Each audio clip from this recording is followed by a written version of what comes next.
What's up, everybody? Pete from the basement back with a quick segment episode. First of all, I want to thank all of you guys for your support on the Indiegogo campaign so far. We're a week in and everything is going fantastically.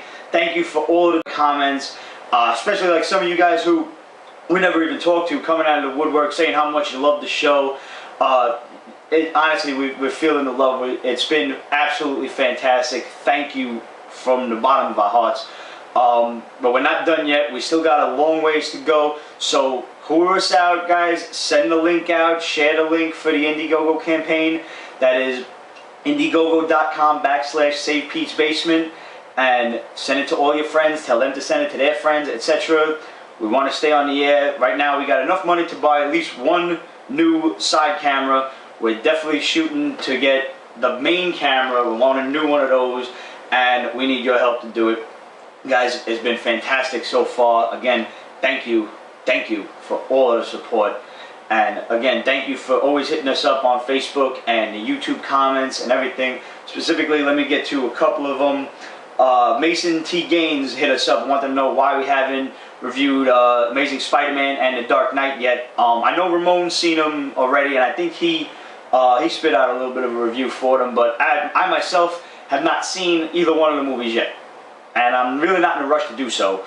Spider-Man, I was very disappointed when I heard that Sony and Disney could not come to some kind of fucking agreement to put, you know, the Avengers and Spider-Man and bring those two together, because there is billions of dollars to be made with some sort of joint venture, and they're too fucking stupid to cut through whatever legal red tape that they need to.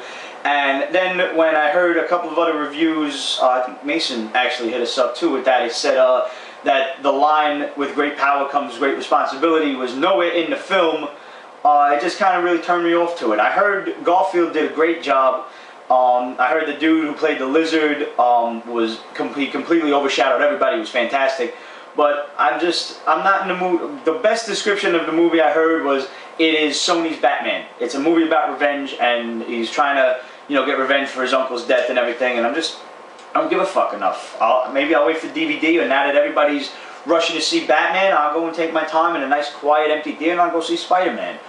As for The Dark Knight, I've heard good things. I've heard it's a good movie that happens to have Batman in it. It could have been any hero, could have been fucking Rambo, and it would have been the same movie. One, I'm really not in a rush to hear Christian Bale make a mockery of Kevin Conroy's Batman voice in that overacting fucking way he does. It was really cool for him to go to Colorado and spend time with some of the victims of that tragedy. That was really cool. I'm not taking nothing away from him for that. But as far as his acting job goes, it's a little bit overdone. I didn't care for it in I didn't care for it in Batman Begins. I cared for it even less in The Dark Knight Returns. The Joker was the best part of that movie, and I'm really not in the mood to see this one. I'll go see it eventually, but I'm not in a rush. And plus, one of my dickhead friends already blew the ending for me on Facebook. Motherfucker was like, "Spoiler alert, da da da da," and I'm like, "Wow, Dick, you couldn't fucking hit enter a couple of times so I didn't have to read. I can't unread that. I see it. I'm fucking smart. I see the words. My brain puts it together before I can react. So I already know what happens at the end, and I'm like, well, ain't gotta go stand online now." So that's my opinion on them two movies. Speaking of Batman, PS3 Games and Comic Books hit us up on YouTube, wanted to know what we thought of Greg Rucka's No Man's Land. PS3, No Man's Land was the first Batman story I ever started reading consistently, and that was actually what got me into Batman so heavily. You know, back what was that story, maybe almost 10 years old probably by now. It was one of the most awesome stories. I bought every single issue, every little tie-in, and I still have it. It was awesome. I got in a little separate section of Batman, all unto itself.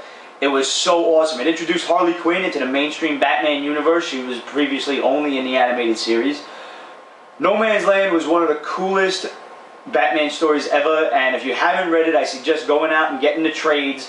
It'll give you all of the important shit. There's some great scenes with the Joker and Commissioner Gordon, and Commissioner Gordon shoots him.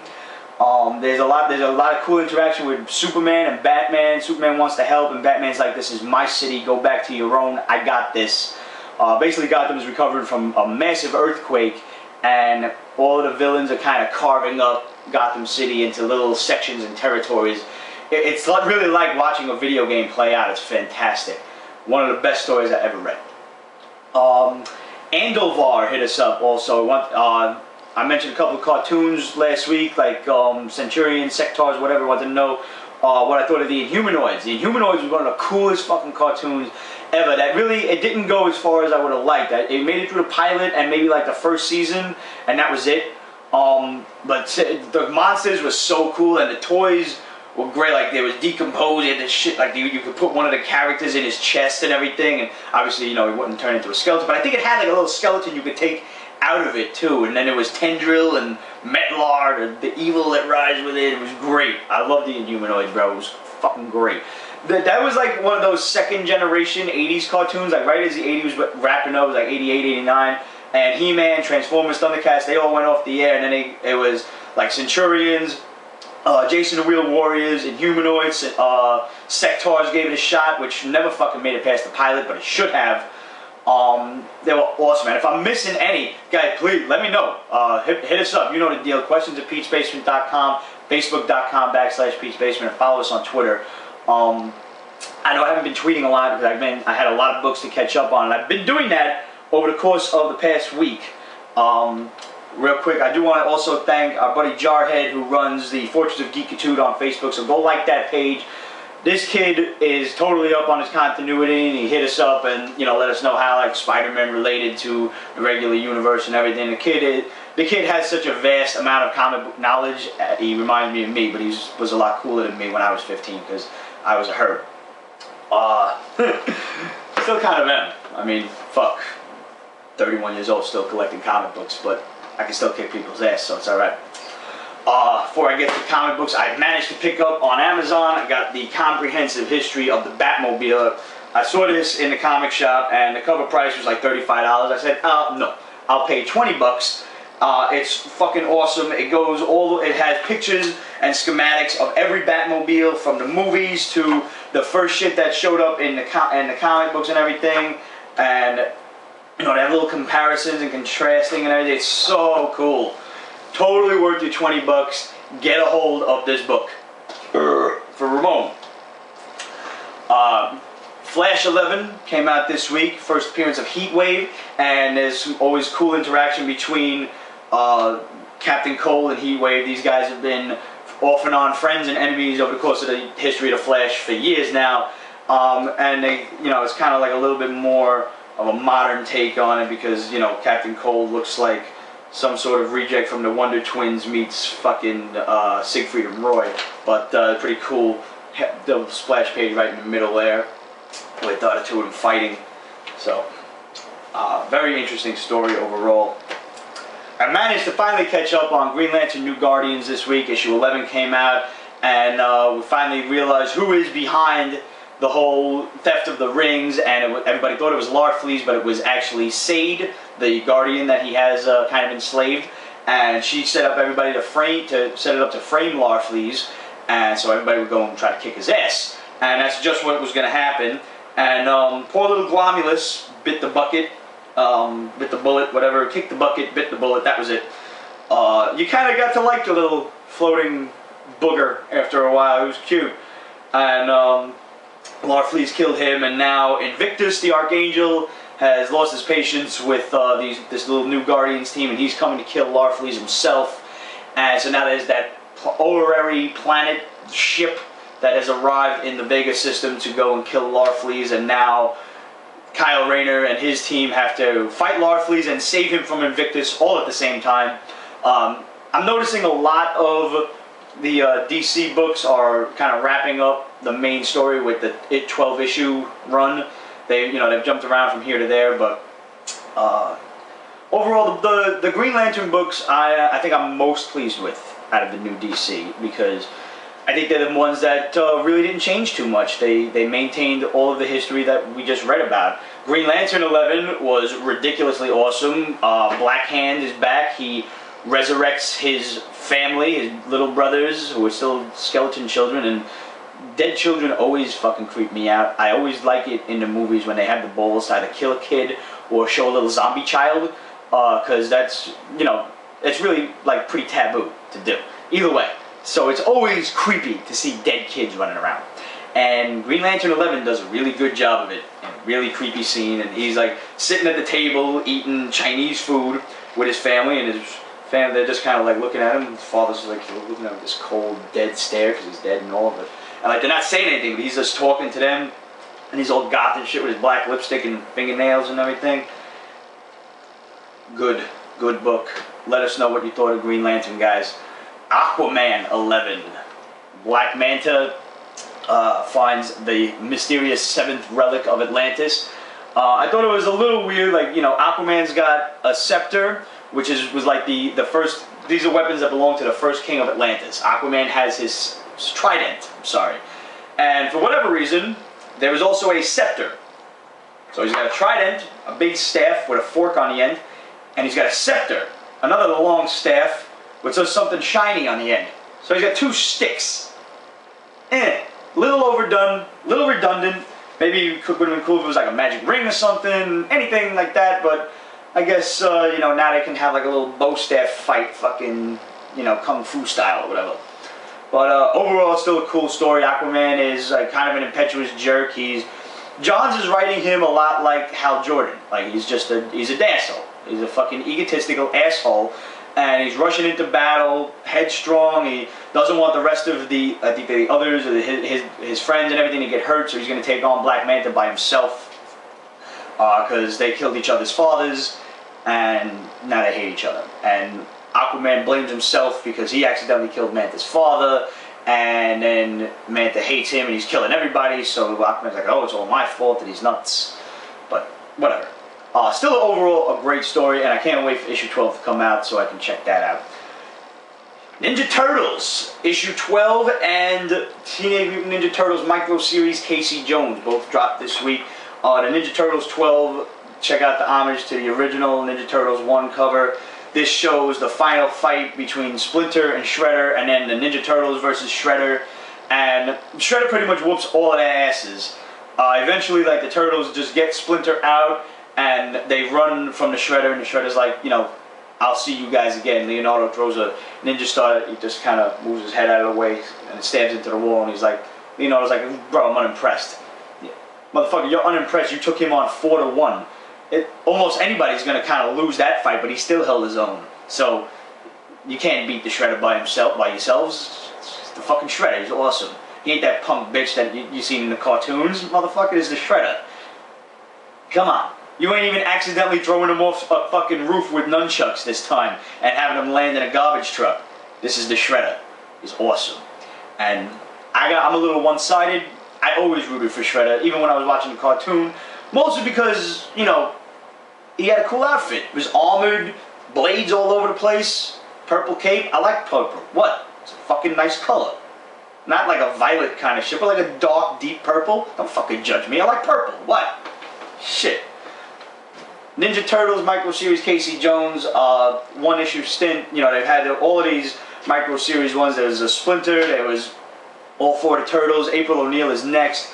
This one kind of gives you a little insight into Casey Jones's family life. You know, his father's a drunk and a degenerate gambler, and he owes his dude a lot of money, so Casey and Raphael gotta kind of square things away and clear his debt for him. So, very interesting story. You get to see kind of, you know, what happened to his mom and everything, and you get to understand why his dad's just a drunk asshole. It was a very touching scene, and you know, for some people it might hit close to home. It was a really good story, and I'm really, really enjoying the Ninja Turtles right now. It's probably one of the best books out there. If you're not reading it, and you are a kid from like the late 80s and early 90s, get your head out of the sand and get on this book, man. Just get the trade and pick it up with issue 13. This book is so awesome, and there is so much history and so much canon, you know, for the writer and artist to touch on with Ninja Turtles. They've barely scratched the surface here. There's so many characters for them to bring into this. I cannot wait to see where this next arc is going to go. Spider-Man 690. We see Kurt Connors, who is human but has the lizard brain, and he's experimenting on everyone, all of the people at Horizon Labs, and at the same time he's kind of experiencing what it's like to be a human, and like he's eating fatty foods like potato chips and Doritos and shit, and you know he's laughing with some people, and you know it's confusing the lizard part of him, because the lizard's like, wow, is this what it's like to be a you know, pale-skinned mammal? I never thought that, you know, this could kind of be fun. And he's like, what is this like humor thing? I don't like, and he's like scientifically thinking about it, like the juxtaposition of contrasting ideas that make, you know, the chemicals in your brain, and you giggle and shit. And he's trying his hardest to understand it, and he's still seeing visions of his dead son in the little child prodigy Uatu, who works at the lab, and he was the only one who he didn't turn into a lizard at the end. Like he, you know, Uatu helps him with a breakthrough for, you know, he's trying to turn himself back into the lizard. He hasn't been for the past 3 issues. So Uatu helps him with the formula unknowingly, you know, to bring the lizard back.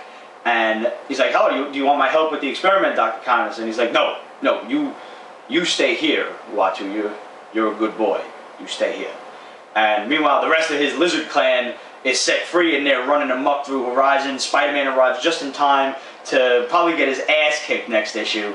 So the story overall is going really, really well. And I'm hearing some crazy fucked up rumors, you know, through the mill about issue 700. If you have heard any rumors, please hit us up. Let us know what's going on. According to Dan Slott, people are either going to love him or really fucking hate him after 700. And this makes me nervous, because I've seen Dan Slott pull some crazy shit with Spider-Man before. And, like, this is a great run. Don't ruin it, Danny. Don't ruin it. Don't. If you have to go into hiding afterward, don't ruin Spider-Man for me, man. I'm really enjoying it. Don't fuck around. Get cut, motherfucker. I got weapons. I got swords and shit. Fucking find you. I'm just kidding. But I'll be real mad, though, you know? I don't want to be mad. I like to be happy. Everybody likes a happy Pete, you know? You've seen what happens when I get angry. I don't Hulk out or nothing, but, you know, I'm fucking crazy. Don't fuck around with my characters, man. Don't kill Mary Jane. That's what I think you're gonna do. Don't fucking kill Mary Jane. You're bringing them back slowly. You're leaning them in, and you're like, oh, and they're talking again, and they're friendly, and she cares about them and shit. Don't fucking kill them. Don't do it. And another rumor I heard after Spider-Man, don't fucking dare bring Gwen Stacy back to the 718, whatever the fuck. No, that's my area code. The 616 universe. Don't do it, because Peter Parker is not allowed to have any kind of relations with the Ultimate Universe's Mary Jane, Gwen Stacy. She's a kid. He's an adult. That's bad. We'll send Steve after you, motherfucker. We will. Steve's moral like that. You don't like that shit. So don't fucking write nothing like that. Harry fucking poked me in the eye. Try to avoid it as best I could. Shit. Alright, guys. Let me turn you over to the rest of the fellas. Have a good weekend. I want to wish a happy birthday to my father, Fred, whose birthday today is Saturday, and his birthday is tomorrow. Turns the big 6-0. So happy birthday, Dad, and thank you for putting up with all my bullshit over the course of the past 31 years.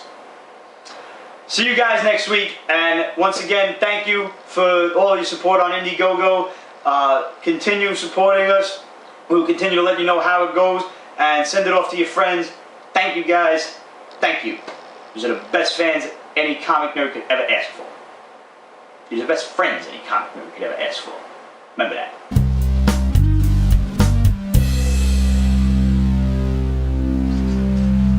Hi there, Pete's Basement fans.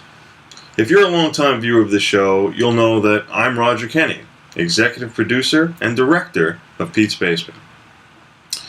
You know, we've certainly come a long way in 5 years. Our video's gotten better. Our audio's gotten better. Just take a look at our first episode from January 2008. We've spent a lot of our own time and money to make this show into what it is now. But we hit a problem. See, a lot of our equipment has been with us for 5 years.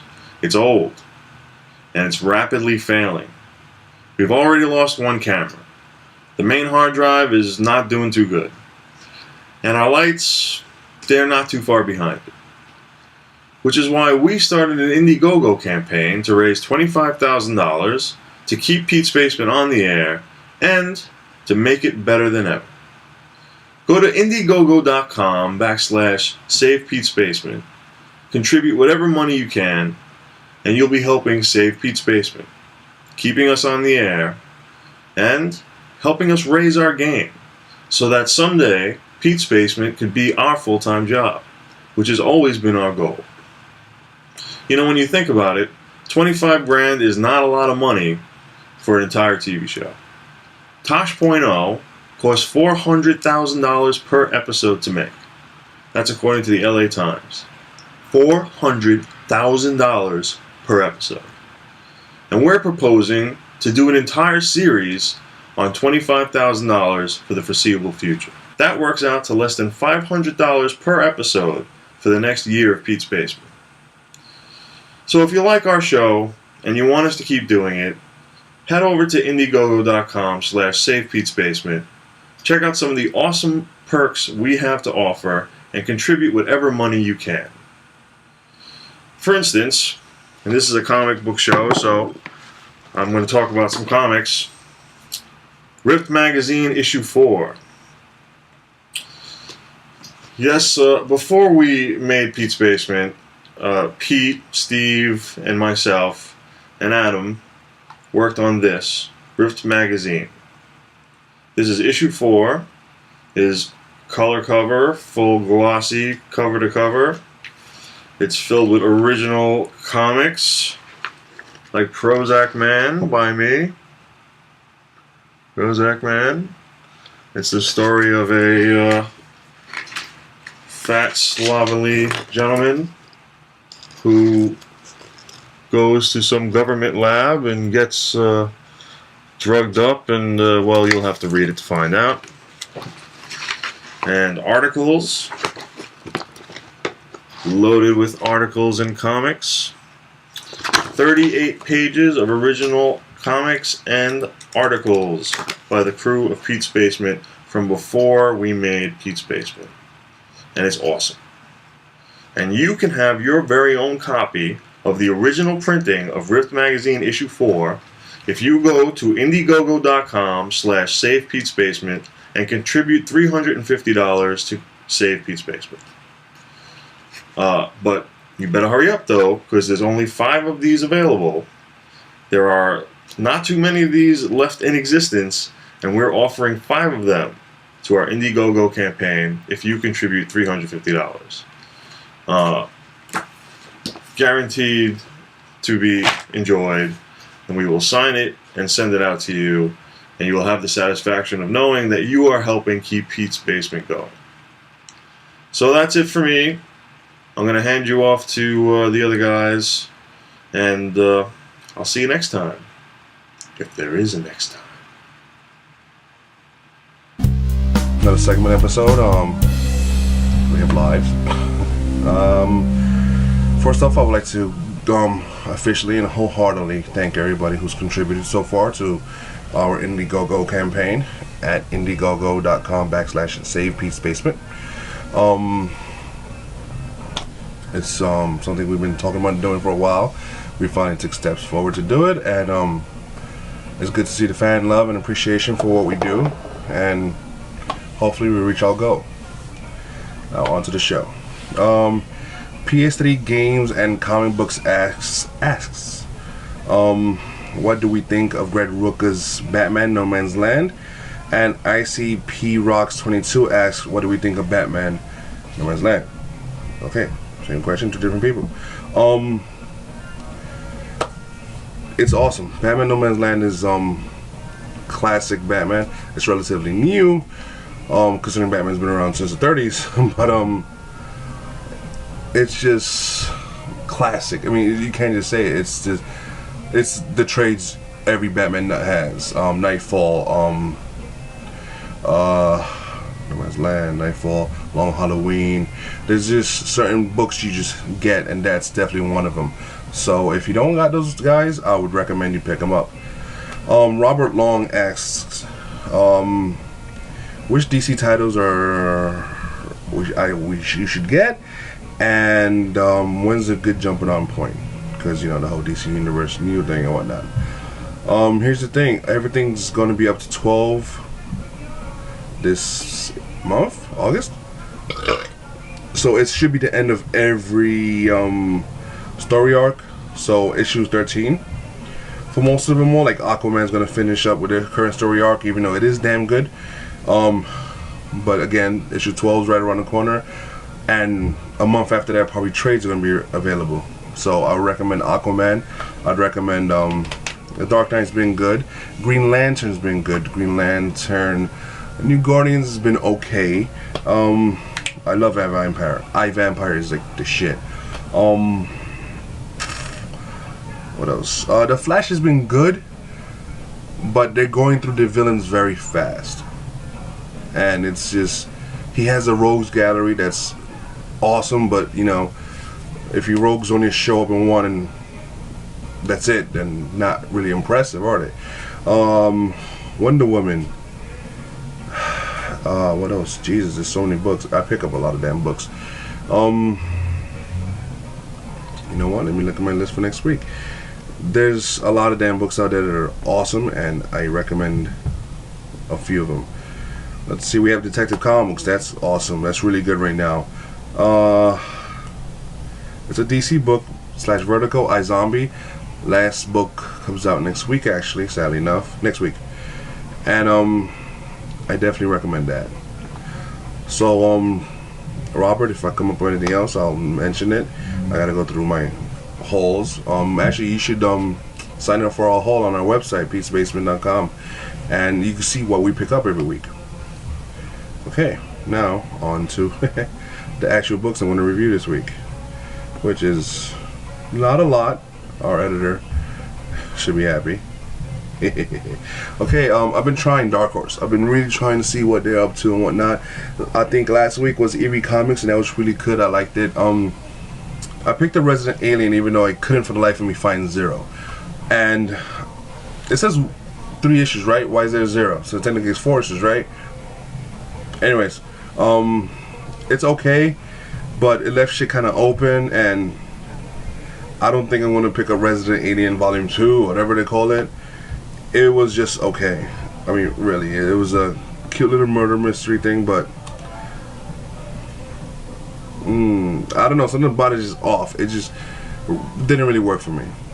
So, next, Star Wars Darth Maul Death Sentence, #1 from Dark Horse. I've been wanting to pick up Star Wars books for a while. I am a Star Wars fan. I am not a nut when it comes to Star Wars, Star Trek, Battlestar Galactica. There are fans and there are the fans. I'm just a fan. So Star Wars universe is heavily expanded upon in comic books, and I just don't know what's really jump on friendly. If anybody knows out there something I could pick up, please let me know. I'm always open to suggestions. Preferably contact us at questions@peacebasement.com. Honestly, just let me know what I could jump on, and I would welcome it. This is related to Star Wars: The Clone Wars cartoon, which I am a nut about.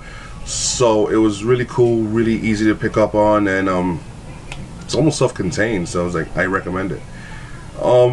Batman Incorporated #3. No, okay, I have a mixed history with what's his name, Grant Morrison, and he's leaving DC soon. He's leaving Monthly Comic Book Heroes, even though he's doing Multiversity and some Wonder Woman thing there.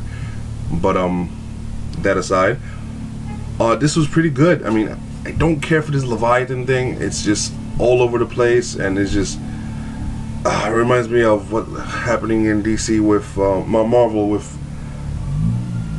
their issue. They have some crazy convoluted criminal empire thing. It's a bit much, but we see the return of Matches Malone, as you see in the cover, and I liked it. It was good. Morrison does that. He tries to do obscure things and bringing back some old stuff, not used stuff, try to change it up. Sometimes I personally feel it's too much. Sometimes I think it's awesome, but yeah, this time it really worked. But what was way better was Batman: The Dark Knight #11, In Search of Commissioner Gordon. Yeah, whatever. Nobody cares about that. Greg Hurwitz, David Finch are a fantastic team so far that I really hope isn't broken up anytime soon. what really did it for me was the villain, Scarecrow. He's been really pushed to the point where he's just a really sick villain. It's impressive, really impressive. I liked it a lot. I was like, damn, this is good. It was the book of the week. I don't know. Green Lantern, number 11, The Revenge of Black Hand. Black Hand is another villain, or you know, you can be the greatest hero in the world. If you don't have shitty villains, you suck. I can't stand Hal Jordan, but it was the okay book. Sinestro's been carrying it. He carries it again after Hal Jordan saves his life. Sinestro's like, why you save my life? You let go of Black Hand. Really? He scolds him for saving his life because, truth be told, Hal Jordan did the wrong thing. He should not have saved his life. He should have gone after William Hand, the Black Hand, who is from the now infamous War of the Black Lanterns, which was Blackest Night event. There you go. It's awesome. I recommend that. Pick it up in trade. There's a few Green Lantern trades I recommend. Rebirth, Black Lantern, Blackest Night, I mean, and I think, okay, it escapes me. I'll get back to you. Let's see what else we got. Green Lantern, The New Guardians, number 11. The Wrath of Larfleeze. This has been coming for a while, and they kind of flaked on us in this. I was like, whatever. The big fight with Larfleeze is gonna happen, and it turns out his little guardian that he owns is, she was fucking around with shit. Anyways, Invictus is here. You finally see Invictus's power. It's awesome. It's incredible. He's truly a great cosmic being, and yeah. Other than that, pretty much salvaged the fact that there was no fight. So I'm happily going along with his book. National Comics, cute, from DC Comics, Eternity number 1, which is a one-shot, which is kind of sucks. I actually liked it. This almost has a Vertigo feel to it, and I liked it. He's okay, I forget his real name, but he has the power to talk to the dead, bring them back as ghosts for like a day or so, a limited amount of time, to help him solve murders and stuff. He's kind of he doesn't know what he's doing with his life. Many teenagers and young men, the young generation these days. So he's just doing what his father, someone used to do, which is solve crime. His father was a detective. He works at a morgue. Go figure. It's really good. I really hope to see more of it. Next we have The Flash, number 11, with Heatwave in it. But what I found interesting was The Flash is now living under another identity, which is the same thing Superman is doing in Action Comics. Technically did, because it takes back time in the it takes place in the past. I don't know how I feel about that. That's, you know, okay. But Heatwave's interesting. It's interesting the twist of rogues now, how they don't depend on weapons and tech. It's more of personal powers and shit, which is interesting. Even though Heatwave looks like he's a walking oven, but it's cool so far. It's really damn good. And Francis Manipal's art is just gorgeous. It just really is. Next we have FF number 20. Now what really irks me about Marvel, which why I didn't review that many books of theirs, is that so many of them are gonna stop when Marvel Now starts. October, I believe it. So it's like, why bother? That's the kind of vibe I'm feeling. And this is one of them that's gonna stop, and I almost don't want to see it go because it's been okay so far. It really has. I don't see it coming back, and I don't know. This has Inhumans, which I am a nut about. I love Black Belt. I love spacefaring Marvel. Abnett and Lanning did awesome when it comes to all that, and nobody's really picked it up except for FF. Excuse me.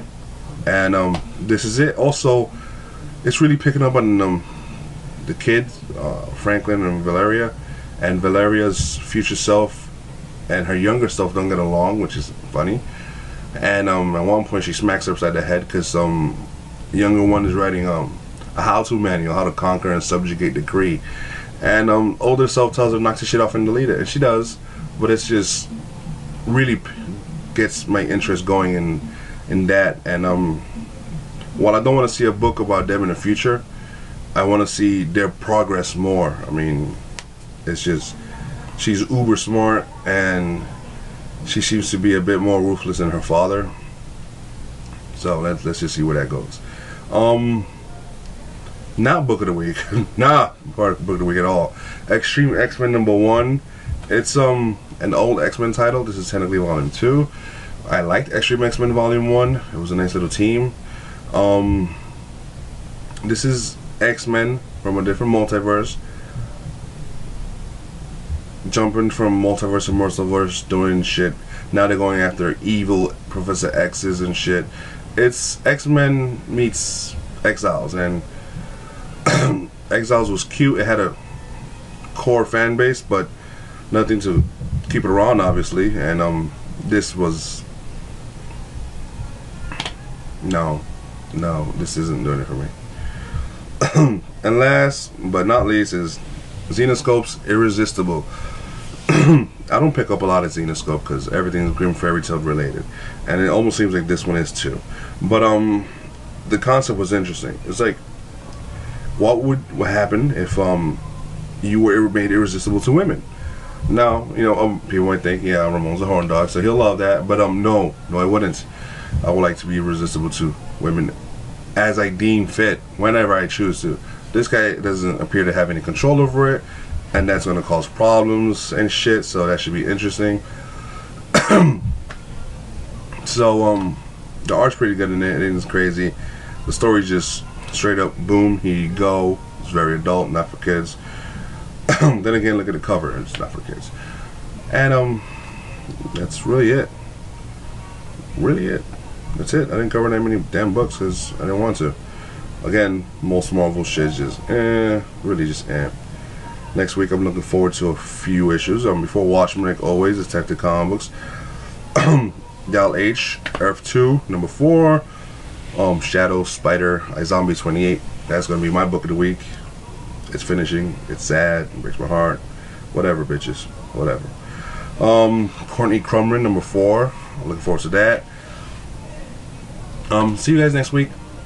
Have a good one. Thanks again. Please support us. Indiegogo.com/Save Pete's Basement. Thanks. Bye. So, we're doing segments. I'm sure Pete mentioned it already, and Ramon probably mentioned it already, so I'm sure many of you are sick of hearing it. But I'm sure everybody knows by now, we have an Indiegogo campaign. Slowly but surely our stuff is breaking down. It's not an exaggeration. It's actually happening. I don't know if you've noticed, but the camera that usually covers Ramon, our C camera, was replaced a few months ago with a camera that's not that great, and that's even breaking down now too. So if you can help, we appreciate it. We'll send you some great stuff. Okay, so let's get to the real reason why we actually do this. No, that's not the real reason. All right, real reason. Let's start with the only DC thing that I have this week is Gotham Central. It's a trade for the third book 3. Great stories. If you like Ed Brubaker, or Greg Rucka, or Andy Greg Rucker, and just like crime stories, they're like the best at it, and they're great stories. So, and the artwork is really cool too. It fits the lifestyle perfect of these characters, these cops. So it's really, really good. And like I mentioned earlier in a earlier segment episode, it flushes out the world even more, because now you have Batman and Joker and all these main Commissioner Gordon characters, but then it makes it even fuller, because then you have all these cops with names and lives, and gives them characters, and it's really cool. So I would pick that up in a heartbeat, and I did. So if I were you, I'd pick that up in a heartbeat. Let's go to the only thing I didn't really care for this week: X-treme X-Men #1. It was teleportation between different universes. I know that's X-Men stuff, but it's too much. so much. The artwork wasn't that great, and it's just a lot of lame stuff, and I didn't care. I'm not gonna pick up two, unless like it gets really great down the line. I just picked up one to see what it was about. Didn't like it, so I can't imagine it getting that far. Amazing Spider-Man 690. Still, the Kurt Connors story is continuing. He still has the brain of the lizard, but he's trapped in the body of Kurt Connors. But he's starting to slip. He's starting to become more, have human thoughts and human emotions and human feelings. So it's cool. It's going to draw him back, but it's still a great story. It's not. There's no. When you have a 3 or 4 issue arc, usually there's like a filler issue, I think. But so far, there's only a second issue, I think, in the storyline, maybe the third. But there's no signs of it like slowing down. It was a good issue again. Madam Web's involvement is always like, but it was a great story, so I'm looking forward to it. And the next one probably will wrap it up. So nice 3-4 issue storyline, bang bang bang. Move on to the next thing. That's how it should be done. Okay, Cap and Winter Soldier. I like them both. The Baron Zemo and I was gonna say Johnny Bravo.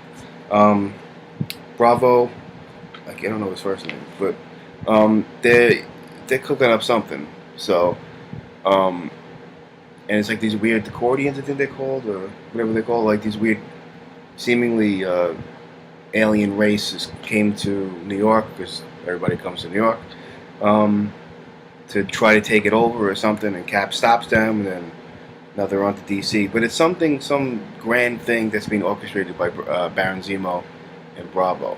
So, but I liked it. It was a good issue, so I'm looking forward to it. Cap's been good, basically. Winter Soldier number 8, also Brubaker.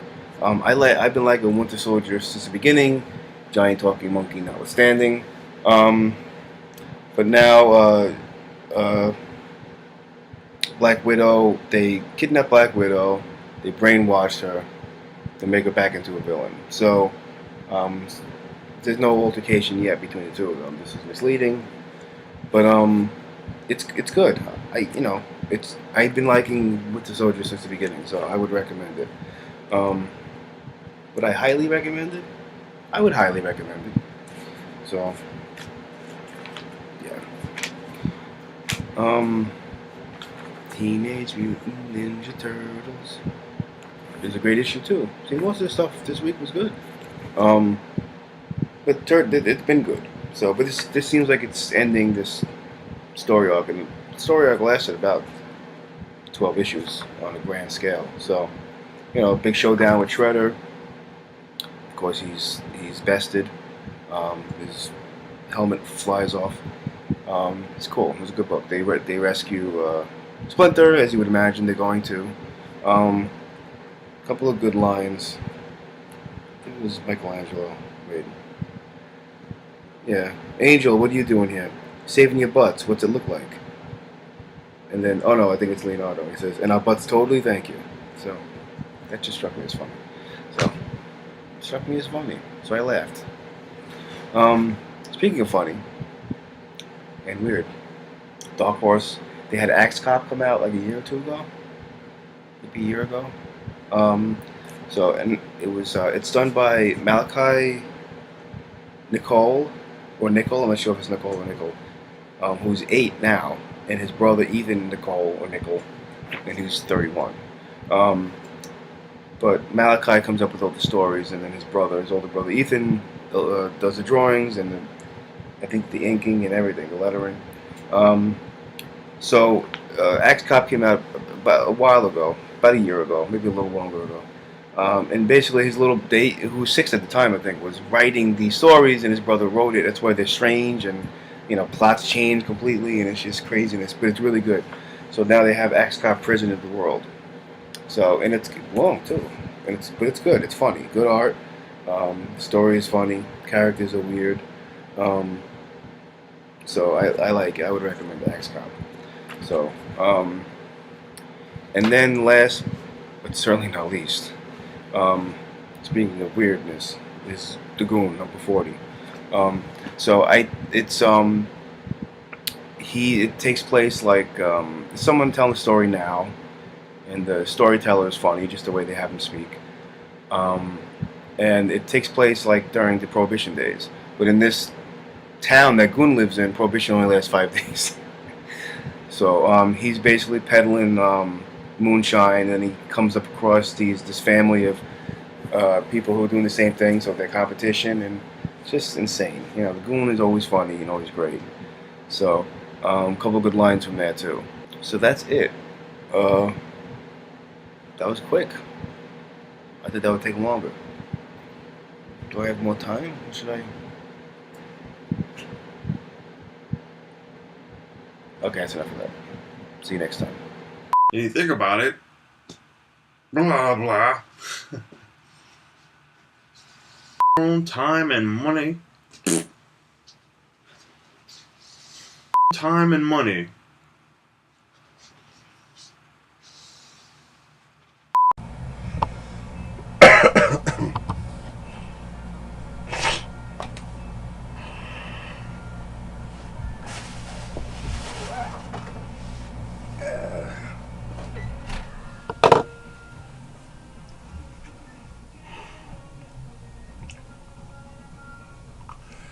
Okay, another segment episode. We have lives.